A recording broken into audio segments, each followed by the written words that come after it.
వెలివాడల మాత్రమే వెలిసెర బొమ్మ, ప్రతి వాడన నిలుపగలిగే యోధులే రమ్మా. ఒక వాడకి పరిమితమా అంబేద్కరుడు, ప్రతి వాడికి హక్కులను పంచినవాడు. తను రాసిండు రాజ్యాంగం దేశం కోసం, తను చేసిండు పోరాటం అందరి కోసం. తను రాసిండు రాజ్యాంగం దేశం కోసం, తను చేసిండు పోరాటం అందరి కోసం. చీకటిని తరిమేసి వెలుగైనాడు.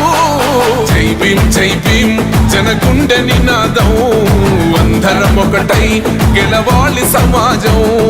జై భీమ్ జై భీమ్ ఒక యుద్ధ నినాదం, అందరి కోసం గది పోరు ప్రవాహం.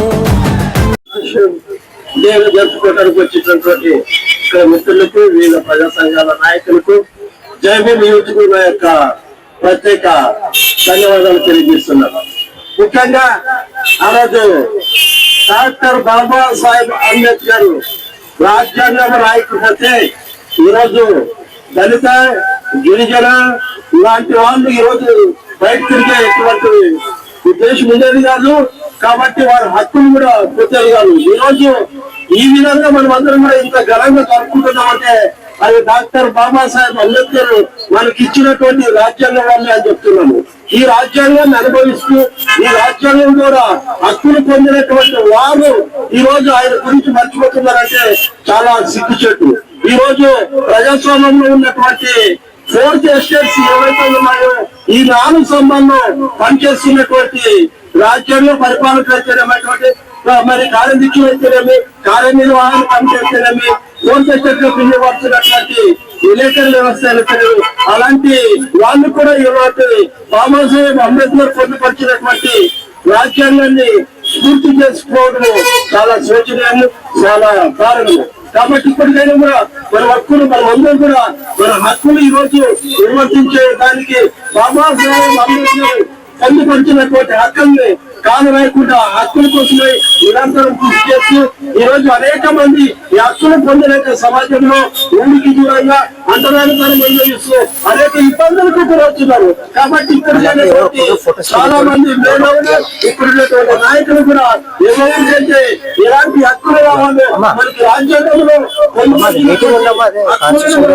కాలు రాయకుండా చూసుకోవాల్సినటువంటి బాధ్యత మనందరికీ. ఐక్యమై ఉద్యమరీతిలో కోసం హక్కుల కోసం పోరాడుతున్నటువంటి సమయంలో చివరిగా బాబాసాహెబ్ అంబేద్కర్ ఎవరైతే మన హక్కులు కావాల్స్తున్నారో వారి పక్షమే కాకుండా రాష్ట్రకి రాజ్యాధికారం అనేటువంటి దాన్ని దక్కించుకోవాలా. దళితులందరూ ఎస్సీ ఎస్టీ బీసీ మైనార్టీలందరూ ఏకమై రాజ్యాంగాన్ని ఎప్పుడైతే మనం సంపాదించుకుంటామో అప్పుడే మన హక్కులన్నీ కూడా మనకు దక్కుతాయనేటువంటి చెప్పినటువంటి స్ఫూర్తితో మనమందరం కూడా ఐకమత్యమై రాజ్యాంగం స్ఫూర్తికి రాజ్యాంగం సాధించే దిశగా మనం అందరం కూడా ముందు ఉండాలని, ఆయన మన ఎందుకు కర్తవ్యాన్ని కొనసాగించాలని ఈ అవకాశం ఇచ్చిన మీ అందరికీ ధన్యవాదాలు తెలియజేస్తూ ఈరోజు ఇక్కడికి వచ్చినటువంటి పెద్దలైతేనేంటి మరియు మన బహుజనులు అయితేనేంటి అందరూ ఈరోజు ఇక్కడ రావడానికి గల కారణము రాజ్యాంగ దినోత్సవం అని. రాజ్యాంగ దినోత్సవం అంటే మనకు ఒక చిన్న పండుగ. ఈరోజు ఇక్కడ ఒక చిన్న పండుగలా ఉంది. బట్ ఇది ఒక చిన్న పండుగ కాదు. మనకు దేశాల్లో ప్రపంచంలో చూస్తే మన దేశంలో ఇది ఒక పెద్ద పండుగ. బట్ ఇది ఎవరు కూడా గమనించట్లేదు. ఈ రోజు మనం ఇంత ప్రశాంతంగా నిద్రపోతున్నామంటే బార్డర్ లో మన ఆర్మీ వాళ్ళు ఎంతగా మనకు స్వేచ్ఛగా ఇచ్చి వాళ్ళు అక్కడ సెక్యూరిటీగా ఉన్నారో, ఈ రోజు మన యొక్క దేశంలో ప్రతి ఒక్క పౌరులు, ప్రతి ఒక్క బహుజనులు తిరగడానికి ఉన్నటువంటి స్వేచ్ఛ మరియు శాంతియుతంగా ఉండడానికి కారణము మన యొక్క రాజ్యాంగం అని నేను మీ అందరికీ ఒకసారి గుర్తు చేస్తున్నాను. ఒక రోజు ఒక వ్యక్తి ఒక ఎడారిలో తిరుగుతూ ఒక అడవిలో వెళ్తూ ఉన్నాడు. ఆడ మొత్తం కారు చీకటి ఉంది. ఆ కారు చీకట్లో ఆయన వెళ్తూ ఉన్నాడు. ఆయన వెనకాల ఒక నీడ ఉంది. ఆ నీడను చూస్తూ వెళ్తున్నాడు. ఆయనకి ఏదో భయం వేస్తుంది. ఎవరు లేరు ఆయన వెనక. బట్ వెళ్తూ ఇంకా కొద్దిగా ముందుకు వెళ్తూ ఉన్నాడు. పైన చూస్తే చంద్రుడు ఉన్నాడు. ఆ చంద్రుడి వల్ల ఆయన వెళ్తున్న వెనకాల ఆయన ఒక నీడ పడింది. ఆ నీడను చూసి ఒకసారి భయపడ్డాడు. మళ్ళా కొద్దిగా ముందుకెళ్ళాడు. మళ్ళా నీడను చూసి భయపడ్డాడు. ఏంది నన్ను భయపడిస్తున్నావని. నీకు నేను తప్ప ఎవరు లేరని ఆ నీడ చెప్పింది. అలాంటి నీడ మన యొక్క బహుజనులకు రాజ్యాంగం ఒక నీడ ఉందని నేను అందరికీ గుర్తు చేస్తున్నాను. ఇంకొక విషయం ఏమిటంటే ఈరోజు మనము ఒక